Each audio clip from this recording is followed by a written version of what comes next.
Pierce Gardner is currently Professor of Medicine and Public Health, had been the Dean of Academic Affairs at Stony Brook University in New York. For the last 8 or 9 years, Pierce has been a consultant for the International Clinical Scholars Program at the Fogarty International Center at the NIH. Previously, he served on the American College of Physicians Advisory Committee on Immunization Practice and on the Epidemic Intelligence Service at CDC, and has done consulting work for WHO and CDC. A graduate of Harvard Medical School who trained in medicine and infectious disease at the University of Washington in Case. Pierce was on the faculty at Harvard, and then, thank goodness, for many years at the University of Chicago before going to Stony. His talk today is going to focus on short-term electives in low-resource countries, ethical considerations. And I mentioned to Pierce the case that Shola Olapati had presented to the medical students last year of a university medical student heading off to a low-resource country to help at a TB hospital, which had both regular TB and multi-drug resistant TB. And the University of Chicago sent the student off with a stack of TB masks to use. But when the student got to the country in Africa, discovered that nobody else was using masks. So the student was left in the position of having the masks in their pocket, but being somewhat reluctant to be the only one to put them on. That may or may not be part of Pierce's talk, but if the opportunity arises. So please join me in welcoming Pierce Gardner.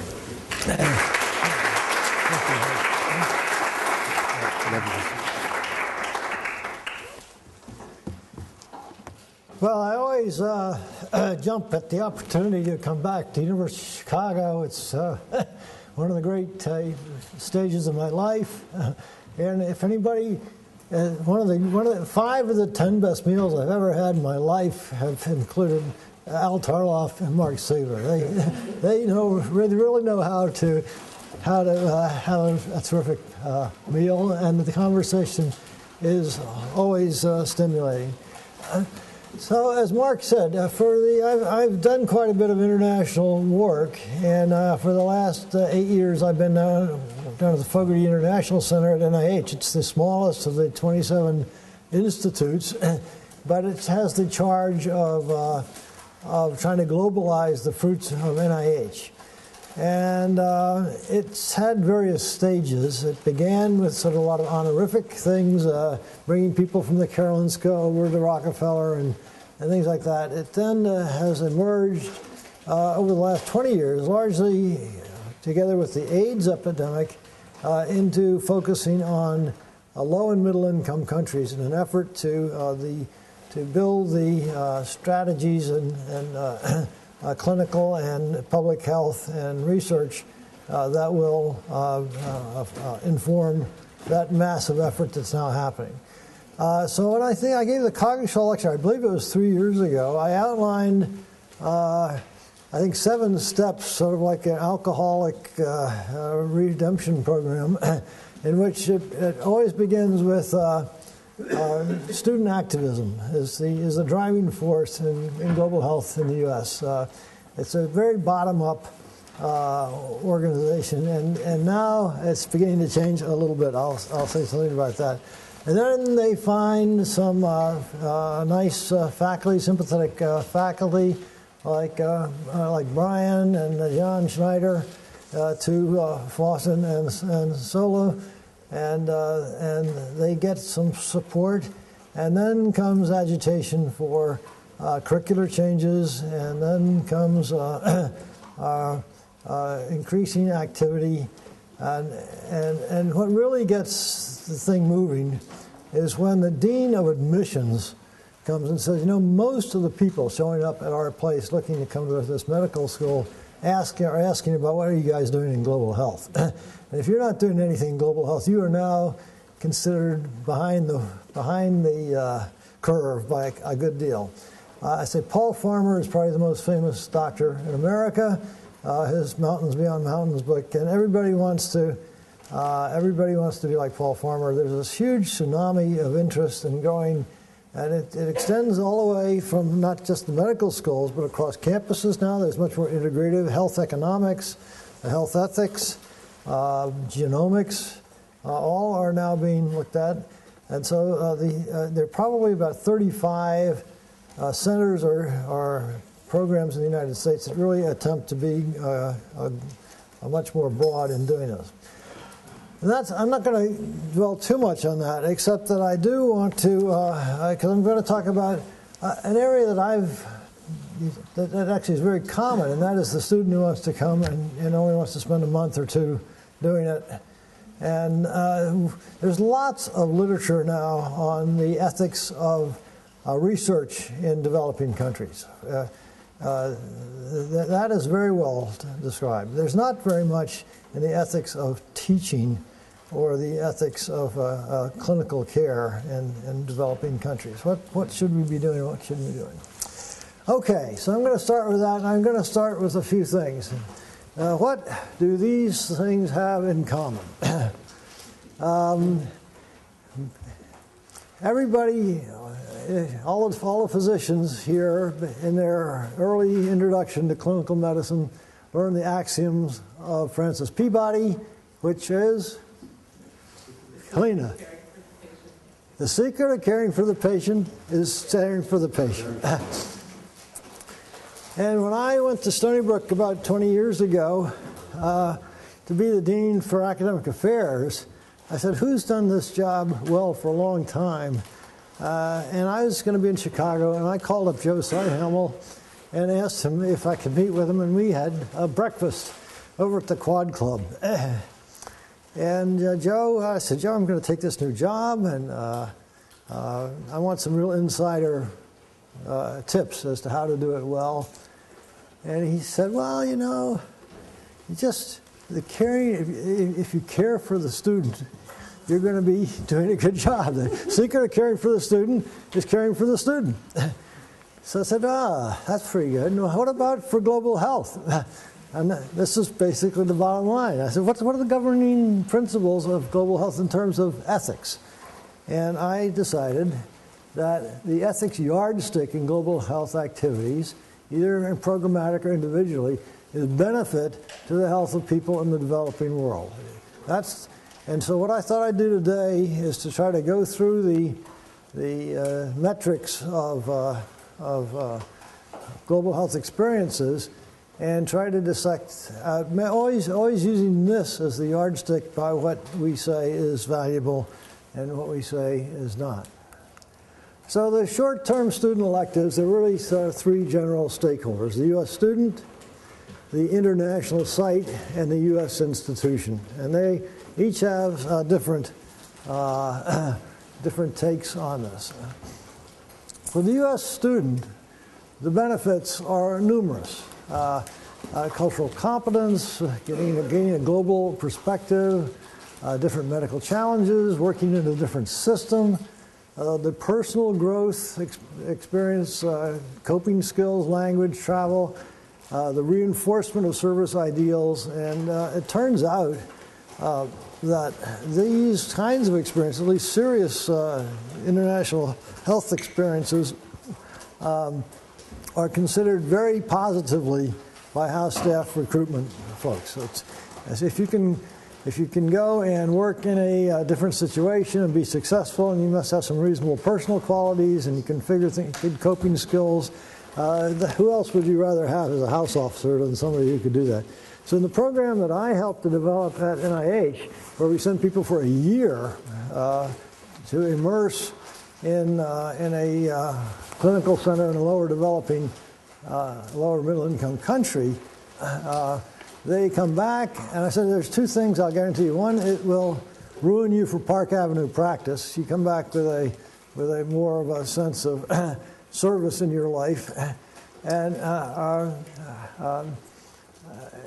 and you will likely do, it changes one's, you'll be a more mature person.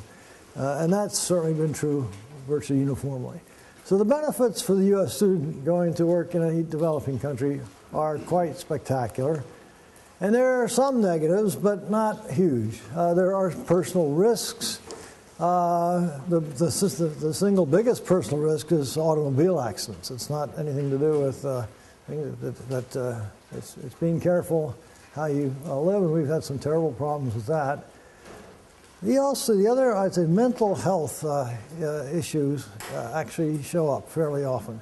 So, for instance, there's a wonderful program that Yale runs at the Mulago Hospital in Kampala, Uganda. And it is the pinnacle of it's the pinnacle of medical services in that country. And people don't get there unless they're very sick. And in fact, the mortality rate of people admitted to that service is about 30%. and the people who go home is another 20 or 30%. So almost no medical student is prepared for that kind of a mental shock. I think all the students, I can remember, there was always the anxiety of going out in the wards as a third-year clerk. And I don't know enough to do this. And I've learned some stuff in pathophysiology, but I'm going to be a nuisance to the patients, and that is exacerbated in a place where there's just a huge mortality rates, and the Yale students who go there need a lot of counseling before they go and after they come back, and they are very articulate about what it was, how helpless they felt in the face of such odds. Another negative that I had a very unhappy experience is a temptation to practice beyond training and competence. I'd arranged for a student interested in emergency medicine to go to West Africa, and he was to do a research project that he did. And he came back, he graduated. A year later, he appeared in AMSA, an article written by him about when he was doing the cesarean section and the blood was dripping down his arm. And I said, this is completely off base for what he was doing. But there are very few checks and balances in what people are do. And there is the temptation to practice beyond your training and competence. And then there's a certain amount of, once you've actually lived this experience, particularly the really sort of the war-like experience of working there at Mulago Hospital, it's very tough coming back and resuming your day-to-day life. I remember long ago my own sense. I worked in a vaccine program in Togo, West Africa, and there were 12 physicians for a population of 1.2 million, 1 per 100,000. And about 2 years or 3 years later, I was an infectious disease fellow at the Mass General, and I was sitting in grand rounds with 250 physicians listening to the speckle patterns of lupus erythematosus, something that seemed completely arcane. I said, why don't we just get the plane and take everybody over to West Africa, and we could make a big difference. So there's this kind of this sense of, what am I doing here? It's a little like, for those of you who've actually heard Paul Farmer speak, after you've heard Paul Farmer, you feel, I better get up out of this chair and go do something really spectacular, because he challenges you very hard. So for the U.S. student, I think the bottom line is the benefits far outweigh the negatives in most cases. There's the cases where people get into accidents or have have bad personal experiences, but by and large, it's a spectacular experience for the U.S. Student. What about for the international site? What are the benefits? Well, is there better medical care as a result of the student going over there for a month? Probably not very much. I was talking with John Schneider this morning about people going over there. And the spectrum of disease is different. The management is all usually done through syndromic care rather than having to order a lot of tests. And it's a big adjustment for people going for a short term to actually practice medicine in that way. So I don't think there's a whole lot of improvement in medical care. Now, bright, young University of Chicago students and house staff are fun to have around. They're interesting visitors. They have fresh ideas, so that's a benefit. And most short-term folks bring some material goods, books or supplies. More and more, the very popular sites now are actually beginning to charge money to have people come and work there. In Peru, there's a very wonderful lab, but they get 100 applicants a year wanting to come down for short-term things. It takes faculty time, and they've decided that they should have a tuition fee to come down and spend this. That never used to happen in the old days. There is a certain amount of prestige. If you're a site that attracts international students, that must mean you're pretty good. And perhaps the most important thing for the international site is it opens the door to much more substantive collaborations, research, or really developing a more robust type of relationship. But I think for the international sites, the negatives, which are always significant, include the hosting, the housing, the mentoring, and the safety. I was speaking at there's an International Federation of Medical Students, a global health group of students, and a group of 4 tough students got up. This was at about 6 months after the tsunami a few years ago. There was a huge earthquake up in Pakistan. 40,000 people died. And so these students jumped in the plane and went there.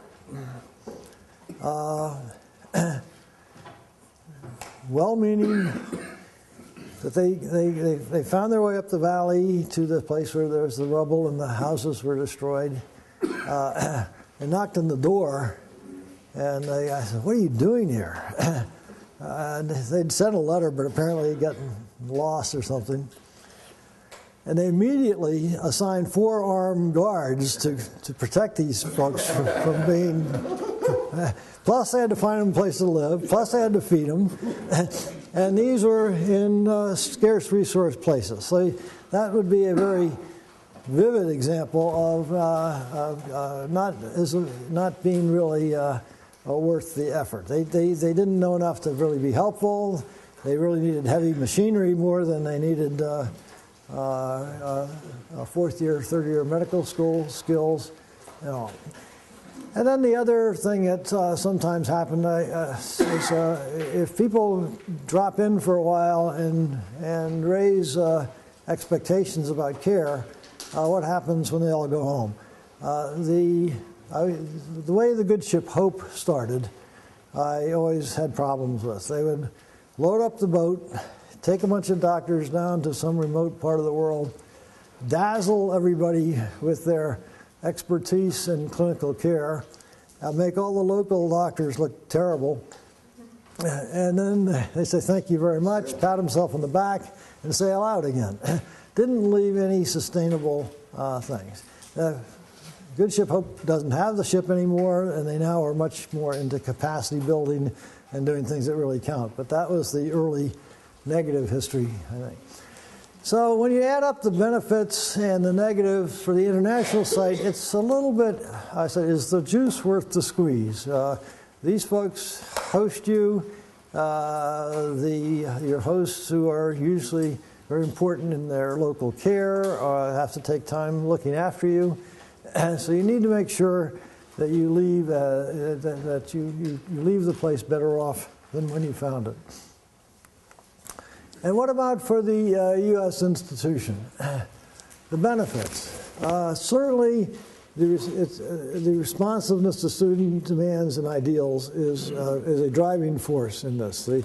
Usually the first few years, the dean's offices are not particularly receptive to these programs because they all cost money. They don't have, and on an every tub on its own bottom type of world, this doesn't cut it. But everybody believes that it is valuable for students to do this, and the students demand it, and most places now are working out ways to do it. I think there's data now that the students come back as better students. They have cultural competencies, skills, they have coping skills, they've learned some language, and they are more mature people. They've really seen things in a different light, and they think a little more globally and a little more thoughtfully. And there's lots of data that suggests that, although there's some self-selection obviously here, there's a greater commitment to service. What are the negatives? Well, Mark mentioned a little bit. First, the costs, but then there's the liability concerns. That's a big one for the hospital, the medical school, lawyers. What happens if we send our person over there and they get XDR tuberculosis and come back? Have we sent them into harm's way, and is that our fault? Interesting question. I think it takes me back a little bit. 100 years ago, I think the figure was that 10% of house staff contracted tuberculosis during their training years. Something of that order. We don't really, as practicing physicians in the U.S. anymore, spend a lot of time fretting about the risk of our profession to ourselves. But in the olden days, in the pre-antibiotic era, it certainly was a big issue. There was a whole group of greats in American medicine who all spent a year or two up at Saranac Lake in the TB sand, and they came out of it all revved up with ideas. It was like a sabbatical when you were 27 years old. And they came out and did terrific stuff. So lots of liability concerns. One that amazes me, and again, I think Brian or John and I were talking about this yesterday. Lots of our students are going to high HIV areas. And particularly those working in OBGYN, where a third of the deliveries are in women who are HIV positive. And it's a pretty bloody setting. And yet, I don't know, I think I would have heard by now, I don't know of any U.S. student going to the developing world who's contracted HIV on the job, which doesn't compute given our numbers. If we say that most students get needle sticks, and I'm quite surprised that we haven't seen that as a real problem. It brings up an ethical question I was going to raise a little later, but should we always equip our students with a HIV prophylaxis group of medicine kit? Many places do. Lots of places don't. You do? Okay. Then I'll go you one more. What about, you're the student over there, you're the one who has the medicine kit. Your colleague gets the needle stick. Are you obliged to give him your medicines? You're raising a fabulous question. So you had mentioned Malago, which means to me you probably know Michelle Berry. So Michelle's the one who founded the Malago site. Yeah. And a lot of these other sites that are part of the And we had this very debate over and over and over again. And Michelle came down on the side where we should make every single one of our students, all of our residents, wear an N95 mask everywhere they work, no matter what the local setting is. Yeah. And I said no to that part. We're not doing it in Liberia, but we are sending everyone with PEP, and we're trying to have PEP plans. And some of these species But what if you're okay, but your colleague isn't? This is so. I shouldn't be taking your time, but this is what we see. So this particular week, where one of your points comes true. So one of our national staff died on Monday. One of our local people. None of our internationals have had any. Well, that's an issue. There's lots of the medical profession in Africa has lots of HIV in it, but and some of it may be on the job, but a lot of it isn't. But as far as I know, it just surprises me because I think the number now is 27% of American medical students travel internationally to do medical work. And I bet more than half of them go to high HIV areas. So that's 4,000 people a year. There ought to be a lot of needle sticks and exposures there. And I think it's surprising that we haven't been bitten more often than we have. The only data that I know of that address this are the NSF data. So we know that NSF volunteers who are real life trained board physicians seroconvert a rate of about 2 to 3% per year. So these are fully trained physicians. Yeah. So 2 to 3% needle stick or seroconversion. Seroconversion. Seroconversion at the end of a 3-month tour per year. So in adult real life trained physicians, there are a lot of creepy data that come back from humanitarian settings. I haven't seen any data on our students. It would be it seems to be one of those areas where the facts don't all add up very well. So somebody's got to do it a little better. Okay, so the liability, the hospital lawyers go bananas on this. They just, they don't want anybody doing anything. What about quality assurance concerns? We're sending these folks over. How well do we know that they're being well mentored? And how well do we know that they're doing what they're supposed to do? Most of the time, when you can take somebody with you with a University of Chicago faculty member, that's great. But that's only the minority of cases. And so there's lots of quality assurance issues. And then the faculty concerns. When I went to talk at Harvard about this, my clinical research training one year, they were delighted. I said, oh, phew, I'm glad you're here. There's a whole faculty up there thinks that things are getting much too touchy-feely in medical school. We need to teach them some real science. So this actually introduced scientific inquiry into global health, and that was important. And I think that's a very important thing that's happening in your medical student scholars program, is that it will be have a rather rigorous scientific. It's not medical tourism by a long shot. So for the U.S. institution, I think it's quite positive, particularly as funding sources begin to be found. Now, the PEPFAR program, the President's Emergency Plan for AIDS Relief, has brought huge sums into the global health world, and some of that spills over into the training world, even though it's not, it just happens that way. And certainly Gates and Buffett and the G8, who used to never talk about health, now always talks about health. So there's just a sense that the world is now committing to this, and the Obama administration has now, I think the number is $63 billion over the next 5 years will be spent in these efforts. So I think there's a sense that it's not going to be quite so much charity. Although I would say that this is a very popular program with alumni.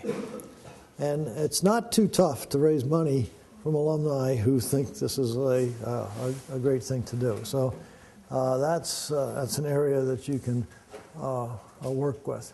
I mean, it's moved from bake sales and things at raffles up to a more substantial funding sources. What are some of the recent trends? Well, again, more than a quarter of U.S. medical students do international electives. It turns out the European schools are even way ahead of us. In Chennai, India, the University of Bergen, Norway, has built a dormitory.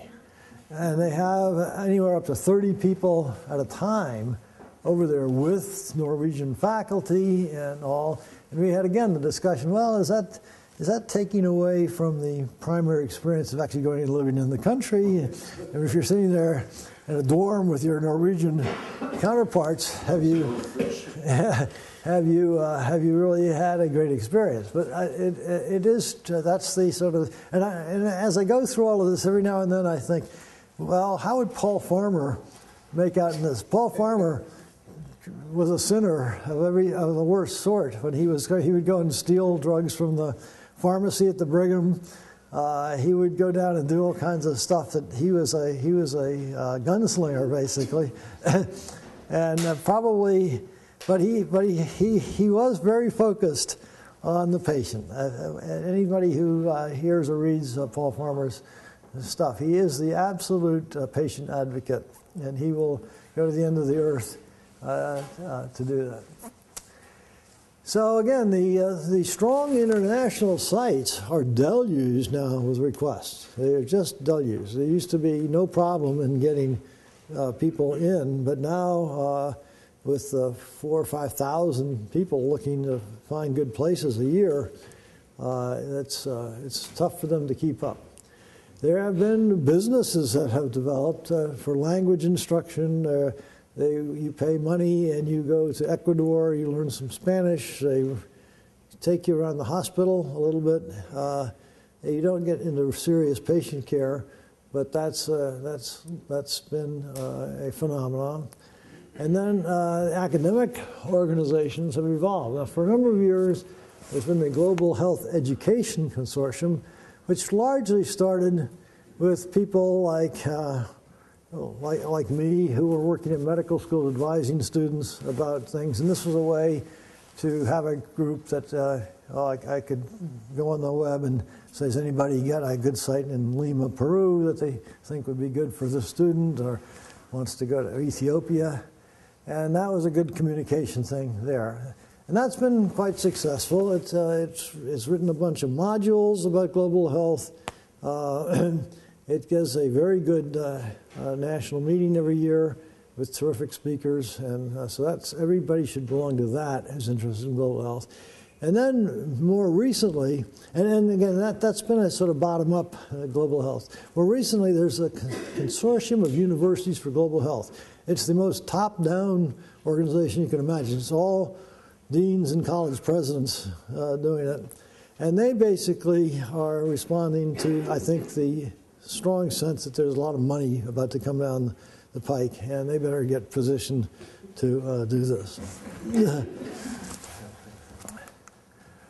So how can we improve the ratio of benefits to negatives?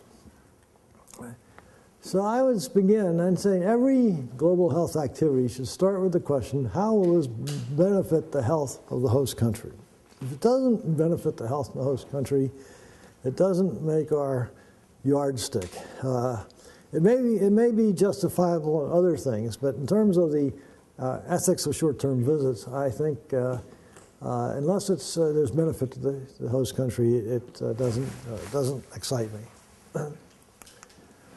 So how do we do this? Well, I think and this is happening here in a wonderful way, developing long-term relationships with a limited number of international sites. Rather than send people helter-skelter every place, find places where you build strong relationships back and forth, a true partnership where the foreign site and the U.S. site are talking over the goals and evaluations and all of the things you try to do in a good educational program. And I think that's a true partnership is the answer. Many of the old model, it was a very unidirectional, it was an uneven relationship. But if you can really make people partners, and this usually involves bilateralism, not just having our people go there. And once you can really develop a long-term relationship, a lot of the issues of logistics, where to house people, mentoring responsibilities, safety issues and all, get solved pretty quickly. We always need to focus on building the human resources that will improve and sustain training for U.S. and host trainees. So that the thing that made the program that I started at NIH feasible was that there'd been a decade of NIH-funded research and Fogarty training programs going on, and these sites that began as not very powerful academic centers had now risen to a point where they could have their own NIH funding, where they actually were granting their own degrees, and as that happens, then it seems to be people interested in learning about global health are far better off learning in the foreign country rather than trying to do it in Boston or Hopkins. Okay, and finally, dollar support. And I think an exchange of faculty and selective trainees is what really works. Some schools, I've had the opportunity to visit about 40 schools, and the University of Minnesota has a gangbusters program in which they have 6 institutions. They actually have bring residents from the foreign sites to training at the University of Minnesota and go back again. There's a lot of faculty exchange. The University of Minnesota has the lowest percentage of foreign-born citizens of any state in the country, and yet they've pushed global health largely because of the Hmong population that's moved in around St. Paul. And then the preparation of the U.S. students. And again, you've made enormous progress here in these things. The curriculum is changing. Many of the medical schools, all the ones on the West Coast now, and increasingly across the country, offer students in their first year an area of concentration. It's you can do basic science, you can do community service, you can do global health. There's usually 4 or 5 areas. And you were doing that here, I guess, starting this year, right? And in the West Coast, I was told, it's far and away the most, global health dwarfs everything else. Half the class wants to do global health. Now, you've set a figure, I think, of 8 to 10 a year here. You're going to have a hard time keeping the lid on that. The demand is going to be more than I think you may realize even right now. So you will see how that pairs out. But having an area of concentration and having enrichment programs is very important. And you need to have a health and safety orientation. In our program at NIH, again, it's accidents and sex are usually the things that get people into health problems. And so they need to be sure that those things are covered in their orientation. Language training is helpful. And I strongly, again, like that group of tough students who went to Pakistan, I discourage unorganized knee-jerk responses to disasters. I understand that it's a humanitarian thing. Oh, all those terrible things happen. I'm going to go over there and pitch in. But most of the time, you can't do much. In the tsunami, we had 2 of our fellows in Chennai. And they immediately dropped everything and went over to see what they could do to help. And they said, they got over there, and there were 60 people milling around trying to figure out how they could be helpful. And they drank tea, and they thought, finally about midnight, they figured out a few useful things to do. But if you're going to go to work in a disaster, you need to be part of an overall comprehensive team, not just to go in there as a well-meaning do-gooder. And then I would say that each experience is different and needs to be individualized. I put that in because I said I don't want to discourage Paul Farmer. He really did it right, and he did it largely on the basis of his personality and being such a spectacular person and very, very committed to patient care. But so all of these things I think are need to be individualized, and there are very few blanket rules. So for final thoughts, I said the enormous resources and power of academia are somewhat belatedly increasingly brought to bear on global health. That's true. And Gates embarrassed the governments into doing the right things, and now academia is being forced, or was forced, and now it's a little more positive there. And again, the ethical yardstick by which such efforts must be measured is benefit to the health of the people in the developing world. So are there some issues? I think that's my last slide. Are there some issues? So I brought up a couple, I thought. What about the Good Samaritan type of situation? You're a student.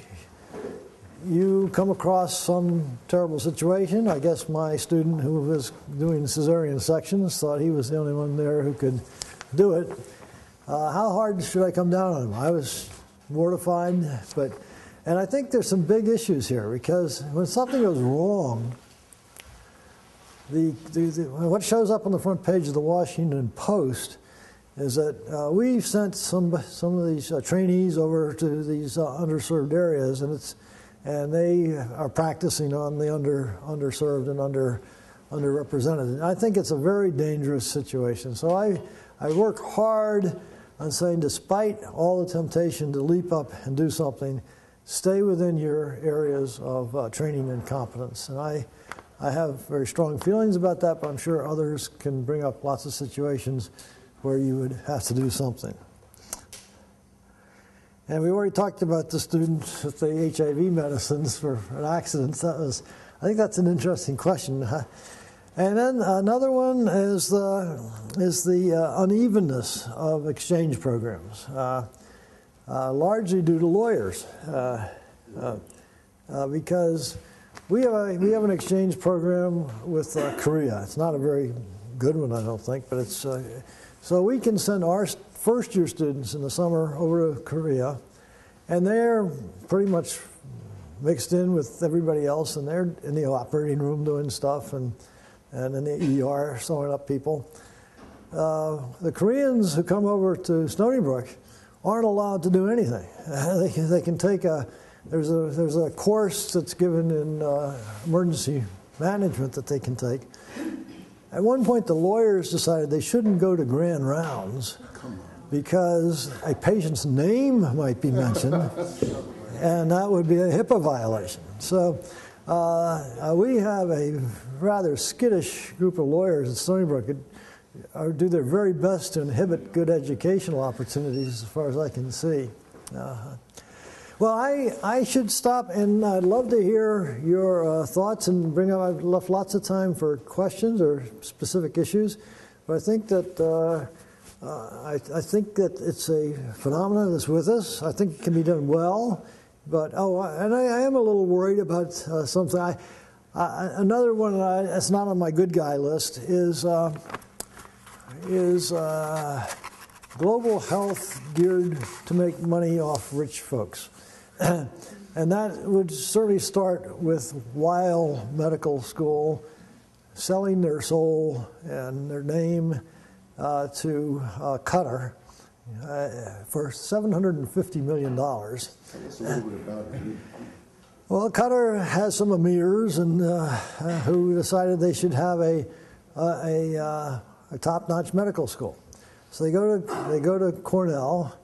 And then they say, we want you to exactly replicate every lecture and everything is going to be exactly the same. We're going to build this huge facility over there, and for that, we'll chip in $750 million. They just graduated their first group of 14 students. All 14 came to the United States for postgraduate training. That doesn't meet my criteria of benefiting, I think, the school. And I think, again, I know Sola and I had a little conversation about this yesterday. We have a program here for the clinical international patients that earns a fair amount of money, 500 patients, $7 million of profit, something like that. It's worthwhile that way, but it doesn't measure up on my scale. It's a business enterprise that I would say is I don't think it's not unethical. It's just not something I'd put in my list. Right. And Harvard has now developed a big situation with Dubai, and Duke has $300 million for its relationship with Singapore. So these are lucrative things to do, but do they really help out to bring emirs to? So I'm not very enthusiastic about them, and as long as think of all the good things you could do with $750 million in that area. I'm reminding of I think I told you I was working in a hospital in Mumbai, and they had a tetanus ward that admitted 80 patients a month, 1,000 patients a year, and yet they were just opening up a renal transplant service, and I think they'd been able to get 6 done or something like that. It just didn't. You have to make these choices between fundamentals and other things. Yeah, you had a comment. I have a question for you. Please. About the development of programs. Some of this feeds on the ethical barrier that you were talking about the force of institutions. So the institutions are anxious about the liability of things that we expose to, etc. It also feeds on the thing you were talking about, how different institutions sort of colonially take up stakes in the developing world. So Penn and Botswana, Weill Cornell in the Emirates, etc. So part of what I wonder about is that inside the programs that we've tried to build, both before when I was at Harvard, Yale, and here, was that we're trying to make our programs be collaborative across institutions. So the sites that we're supporting take residents from here, take residents from Washington, Yale, Stanford, Harvard. But on the ground side, we end up in a lot of trouble with that. So for example, even at Mulago, for example, there was going to be a Yale service and a not Yale service, so that you could compare the two. Produced a huge problem. Then there was going to be an expat service that could be Yale, Stanford, Harvard, blah, blah, blah, based on those things. And a national staff team, which produced. So even within the hospital, you've got these discrepancies that you'd like not to have. At least in Liberia, where we've been able to build it from the ground, starting with the government, was all of the institutions have parity on the ground because these things serve the Ministry of Health. But now what we have on this side is the institutions are mad because they can't have their flag plant. Chicago's they want to have the Chicago side and the Yale side. There's some interesting things happening that you may or may not know about. For instance, 4 of the leading global health programs. The University of Washington, I think, is the most amazing. They appointed King Holmes, who's a god in infectious diseases, the head of this thing, and he has spoken to every single department chairperson across the entire university and School of Public Health. Every one of them about what they're doing in global health. Duke University's put $30 million of money into a university-wide effort there. So there are now these centers that are going to integrate, and Washington, UCSF, Hopkins, and Penn are talking about a consortium in which residents can circulate around, our fellows. So, for instance, the big virtue at Penn is the Wharton School of Business and Economics. So somebody wanted to go spend a year there could do that within the program, whereas the Hopkins program is very strong in epidemiology. That kind of thing. Do you think that these cross-institutional collaborations are going to fly?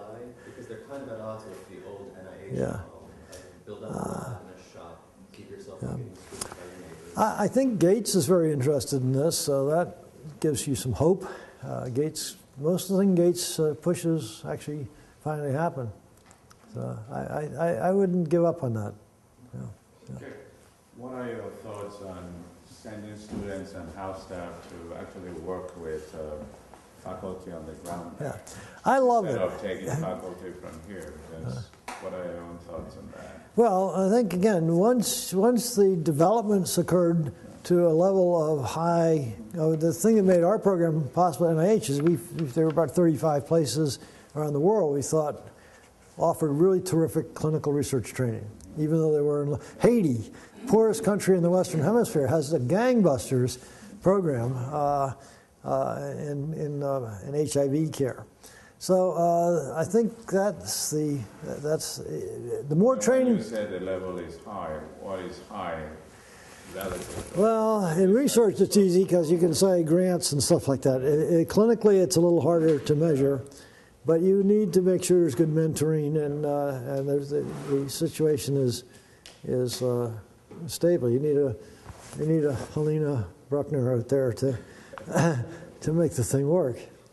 But you know who's good and who's not, right? So you try to pick your best winners and build on those.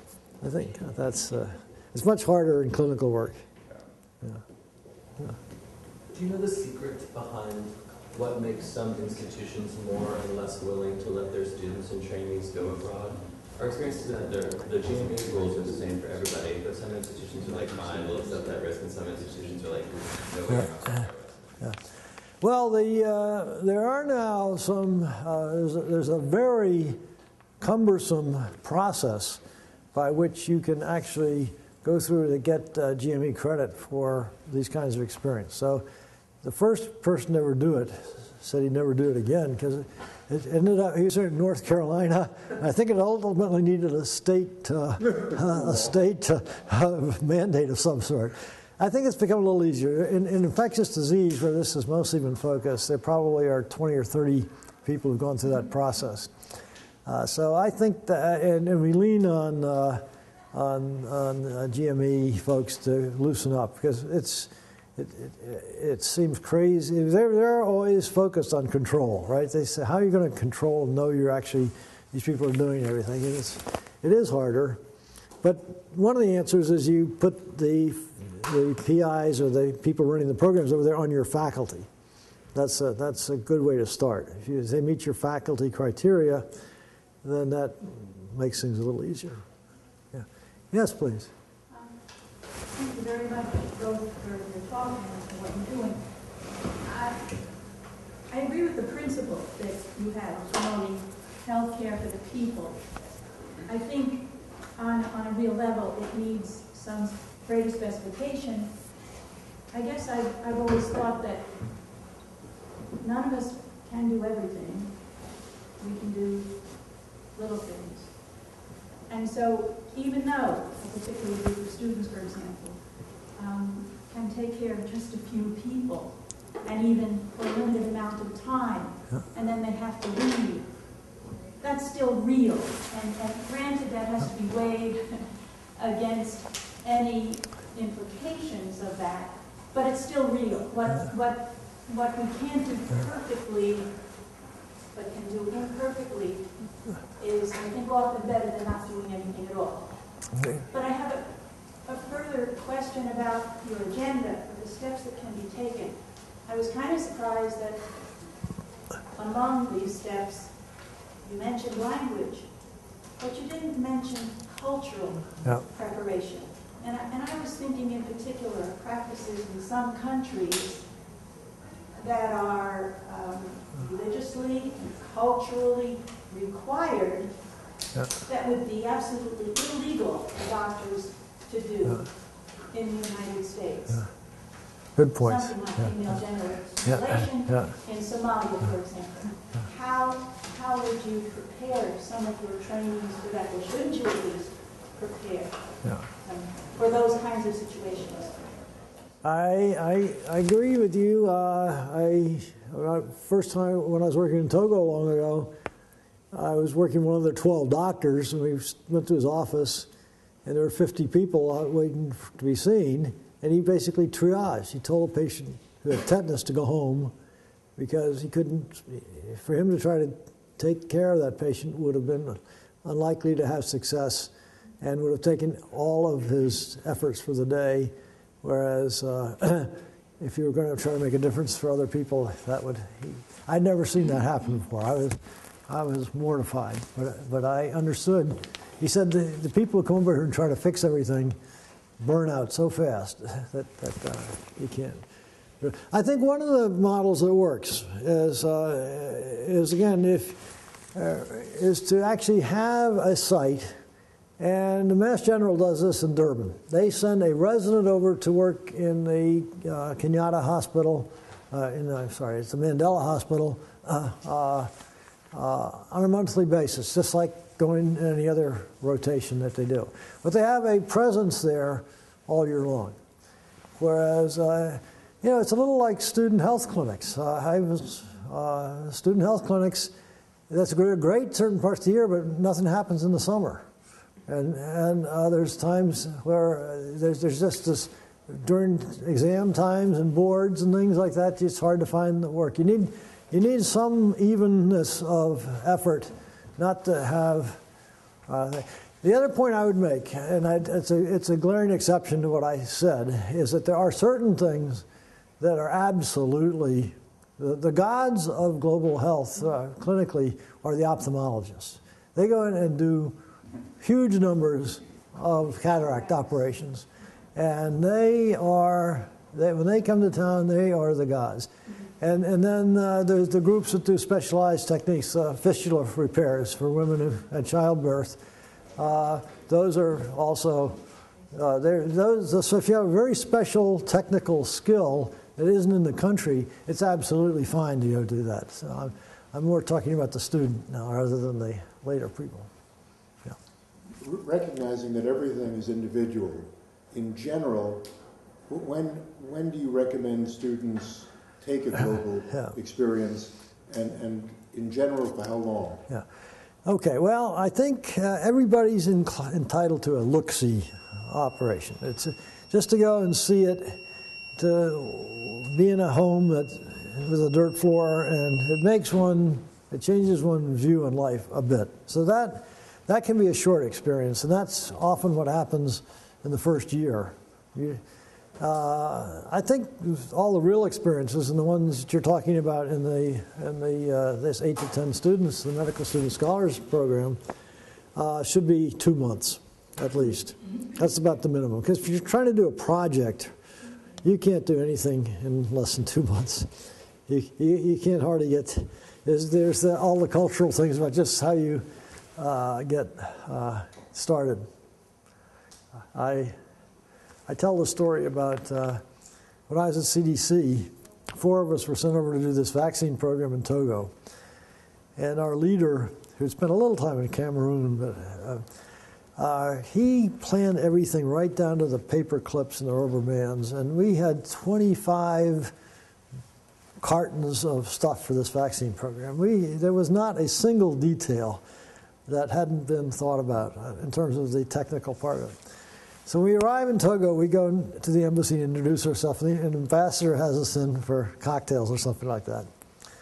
And as we're there, arrives a Peace Corps nurse who's leaving the country.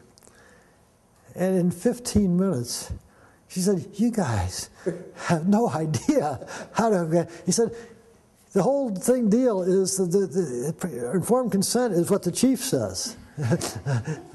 And you're sitting here talking about writing out 3-page forms, and she turned around and changed her plans and came with us to make sure that we didn't fall completely flat on our face. But we were so culturally incompetent at that group that it's a big issue. Yeah. Oh yes, last question. You mentioned there are sort of student learning experiences, and there are also kind of the ophthalmology model, short-term medical, we don't call them electives because they're not for learning, but sort of mission model care, which I have to say, and I've been involved in that kind of care where I do think I was working with an orthopedic surgery group that had the technical skill of providing joint replacements, and I was doing the medical side, and on some level, those make me more nervous than what the students do because the claim of good is greater and the potential for harm is greater. We had very difficult time, the perioperative medicines, finding the right dosing for the patients who had very different body habits, and after we left, I stayed in touch with one of the doctors there, and we did have there were some post-operative complications that we had no accountability for. So how do you measure the benefit? There seems to be no... I was never a big fan of Bill Frist, taking a week out of his Senate and going over and do some cardiac surgery someplace, and then going back in. I said, who's doing the post-op care? And that certainly is an issue. I don't have an answer for you. I want to thank you. Thanks, Gary. Okay.